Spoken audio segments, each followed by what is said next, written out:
Et voilà, au bout de 5 ans de recherche, bah, voilà, j'ai pu publier mon livre AI Battle Royale, How to Protect Your Job from Disruption and the Fourth Industrial Revolution. Et donc, qu'est-ce que l'employé doit faire? Ben, il faut vraiment regarder dans son poste actuel, qu'est-ce qui fait la valeur de son emploi et comment ça va changer et comment tu peux préserver ta valeur. Où est-ce que tu peux trouver des endroits de valeur, quoi. Et la valeur étant définie par la rareté, hein, par définition. Hein. C'est toujours un marché de l'offre et de la demande. S'il faut aller vers la rareté.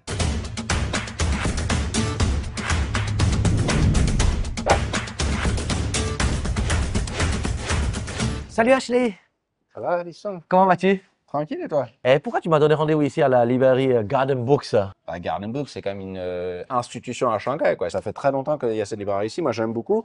Et aussi, au passage, on peut y trouver mon livre, tu vois. D'accord, ouais, je Voilà. comprends mieux alors. Bonjour, je m'appelle Ashley Arkanati. Je suis franco-américain, basé en Chine, à Shanghai depuis 20 ans. Je suis directeur d'une PME française ici et je viens de publier mon livre AI Battle Royale. Ashley, peux-tu nous parler un petit peu de toi, de ton parcours et de ton expérience en Chine? Lisson, écoute, moi, je suis franco-américain. Donc, j'ai grandi aux États-Unis. Je suis arrivé en France à l'âge de 10 ans. Et j'ai vécu, voilà, j'ai fait mes études, etc. Mais je voulais toujours bouger à l'étranger. Donc j'ai commencé à travailler en France. Et au bout de 3 ans de travail, j'avais à peu près 5 000 € d'économie. Et à ce moment-là, je me suis dit, bon, allez, c'est le moment de... J'ai vraiment envie de partir. J'ai cherché un travail à l'étranger. Je voulais plus aller en Asie parce que les États-Unis, je m'étais dit, je pouvais y aller plus tard. Et l'Asie, ça faisait plus l'aventure. Je cherchais plus au Japon, mais j'arrivais pas à trouver de la France. Donc je me suis dit, allez, il faut vraiment aller sur place. Et à ce moment-là, j'avais quelques camarades de classe qui revenaient d'Asie, qui me disaient, non, mais oublie le Japon. Là, c'est en Chine qu'il faut aller. C'est là que ça se passe. C'est là que c'est en train de vraiment monter. C'était vers 2004. Donc voilà, j'ai pu m'inscrire dans une école à Pékin pour apprendre le mandarin parce que je parlais pas un mot de chinois à l'époque. Hein. J'ai fait 6 mois là-bas et j'ai pas trouvé de travail sur le coup.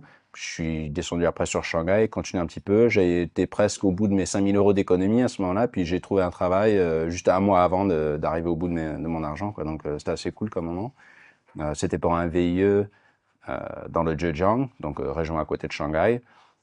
J'ai fait ça pendant 1 an, puis après j'ai trouvé un travail à Shanghai dans un grand groupe et voilà, j'ai après petit à petit gravi les échelons et je suis rejoint une PME en tant que pour un poste de direction et là je suis resté assez longtemps et pareil, à gravi des échelons, je suis devenu directeur pour la zone Asie-Pacifique et voilà. Et là dans les dernières années, j'ai aussi passé pas mal de temps à travailler sur une autre passion, un petit peu liée à mon background de contrôleur financier sur l'impact des nouveaux outils sur le travail, notamment de l'intelligence artificielle.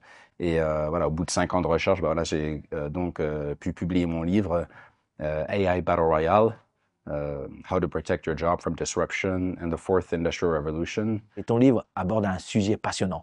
Mais selon toi, comment les employés peuvent-ils anticiper les changements induits par l'IA dans leur domaine spécifique? Y a-t-il des secteurs particulièrement concernés? La caractéristique, c'est que ça touche à tous les secteurs, donc ça n'épargne vraiment personne. Hein. C'est un peu comme l'électricité, les ordinateurs, Internet, ça va toucher tout le monde. La manière dont l'IA impacte les gens, évidemment, ça diffère des autres technologies que je viens de citer parce que ça va vraiment empiéter sur le travail cognitif. C'est là vraiment la grande nouveauté de cette technologie. C'est pour ça qu'on appelle du second âge de la machine. C'est qu'en fait, avant, c'était une automatisation du labeur physique.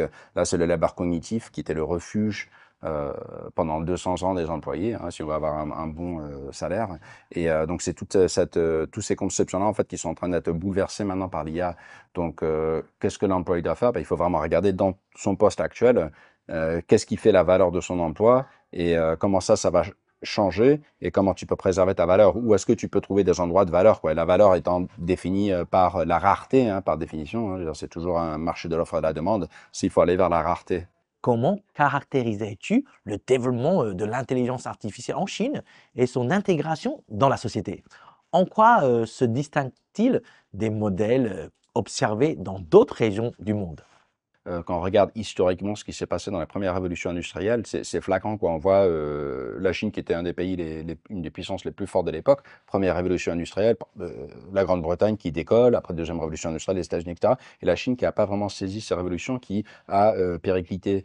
Et là, aujourd'hui, on est dans une situation voilà, où on a les États-Unis et la Chine, et tous les deux sont très conscients du fait que cette révolution industrielle, celui qui saisit cette révolution industrielle, c'est lui vraiment qui va rester en position dominante dans le monde. Donc c'est une question de survie, quoi, vraiment. On ne peut pas laisser le passé se répéter. Maintenant, à côté de ça, l'intelligence artificielle est tellement perturbatrice que ça risque de créer des soucis au niveau du social. Moi, l'impression que j'ai, c'est que le gouvernement, en fait, il va pas à fond dessus pour ça, quoi. Il veut balancer un petit peu et tenir un petit peu respect des gens, en fait, de la société, quoi. Il veut pas qu'il y ait un bouleversement, alors que les États-Unis, ils sont un petit peu, alors, bon, ils sont un petit peu moins, ils s'en foutent, quoi. Ils font tout ça, ça crée vraiment un changement des dynamiques en Chine qu'on sent vraiment, et c'est palpable, hein. Je vous disais hier, j'étais avec des étudiants de Peking University, et tu sentais une espèce tu sentais une sorte de fierté des gens, en fait, que de dire, bah, voilà, la Chine, on est là, we are here, on n'est pas en train de se faire complètement dévancer, c'est pas que à la Silicon Valley que ça se passe, quoi.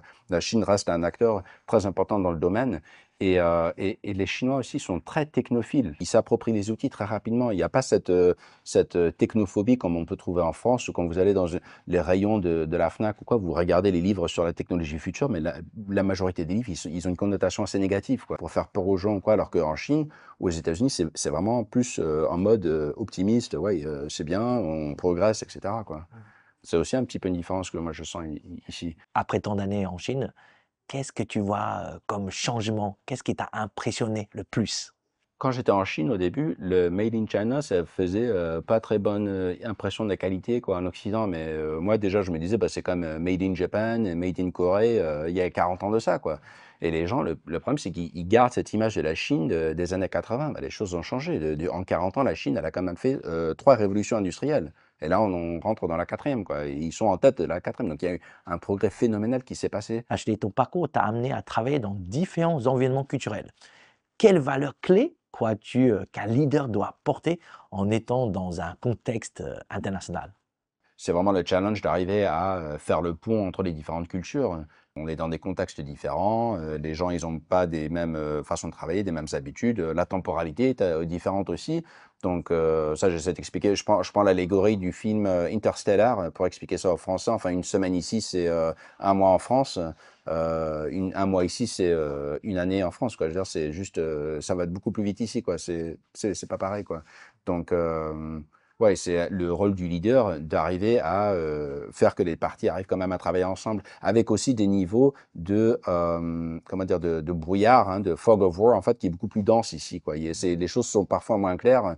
Tu as des règles, mais tu as aussi des zones grises ou quoi. Tu as des manières de jouer avec les choses. Donc le relationnel aussi est très, très important. Il y a toute une manière, et c'est là en fait qu'on a une valeur ajoutée, quoi, en étant un petit peu multiculturel, pour pouvoir justement naviguer à travers ces différents eaux, et surtout faire comprendre aux différentes parties ce qui importe. Ashley, j'ai lu un article dans lequel tu as parlé du mot oser. Comment l'idée de oser a-t-elle influencé ta carrière et tes décisions? La grande question, oser, hein. Ouais, il faut oser, mais c'est pas de la folie, en fait. C'est calculé. Donc, quand tu oses quelque chose, tu as des second options, tu as des back options qui te permettent de, si ça se passe pas bien, bon, bah, tu perds pas tout, quoi. Tu mets pas tous tes œufs dans le même panier. C'est pas de la folie, quoi. Ça reste calculé, et donc, il faut faire ça de manière intelligente, quoi. Donc, ça peut avoir l'air, des gens de l'extérieur, très osé ce que tu fais, surtout quand tu réussis. Ils se disent, ah, bah, ce type-là, il est formidable, etc. Puis là, tu fais semblant d'avoir été fou, mais en réalité, voilà, tu prévois bien ton jeu, quoi. C'était super sympa, merci pour ton temps et j'ai appris pas mal de choses sur l'intelligence artificielle. Merci à toi, Lissong, d'avoir pu m'écouter tout ce temps-là, quoi, parce que c'est pas forcément des questions évidentes, hein. Tiens, si tu veux un petit peu de lecture, je t'en offre un d'ailleurs. D'accord, bon, c'est en anglais, bah, je vais passer beaucoup de temps là-dessus alors. Écoute, si tu arrives à me trouver un itinéraire en français, moi je suis preneur, hein. D'accord, bah, je vais essayer. Sur ce, merci beaucoup. Allez, à bientôt. Salut, Ciao. ciao.